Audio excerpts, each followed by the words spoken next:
the full pose, just make sure the first frame is exactly the same with the last frame.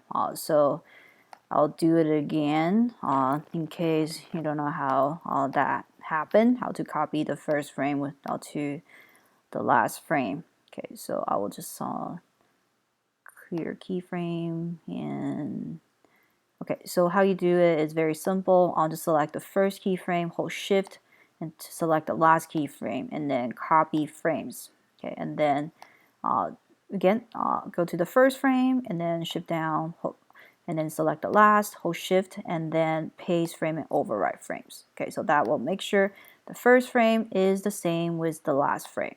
Okay, so after you finish all moves, you might not have the classic tween apply yet.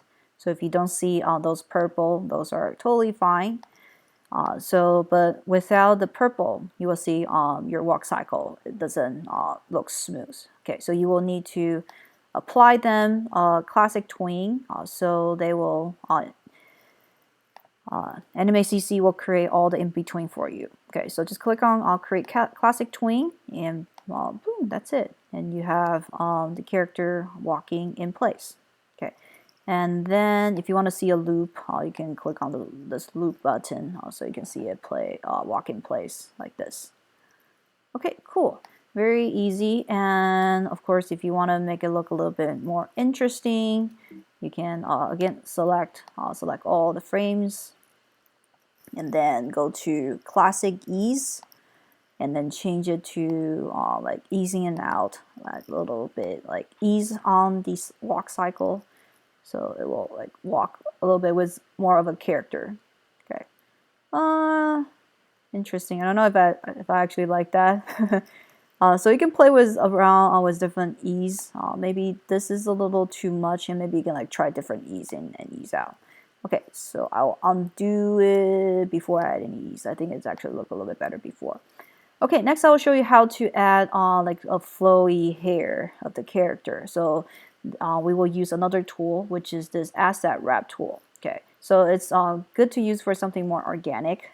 Which here I think it's a good example. So for the hair layer is actually in the head, the first head in the symbol. So you can select the head and double click on the head.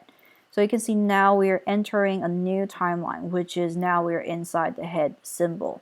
So inside the head, there's 3 layers. There's the bane, his head, and also the hair. Okay, so that's pretty much the same process. So our overall keyframe is 40 frames. So we also need 40 frames here. Otherwise, his band and head will disappear. Okay, so we'll insert a keyframe in the 40s. Also, make sure the first and the last will look the same. Okay, next one we just need to create the kind of like asset wrap tool is pretty much just puppet tool. Okay. So actually I have the pins set up already. So to start it's actually very easy. Just click, select the pin tool and select the hair and just click and you can create pins. So I'm not going to create more pins. So you can create pins wherever you want. Pretty much you put when you put the pins is the part that you can move it. Okay.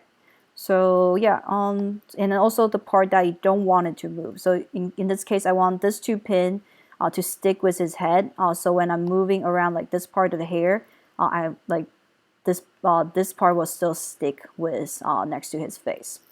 Okay, so just play around with it and you can apply pins in different places wherever you want.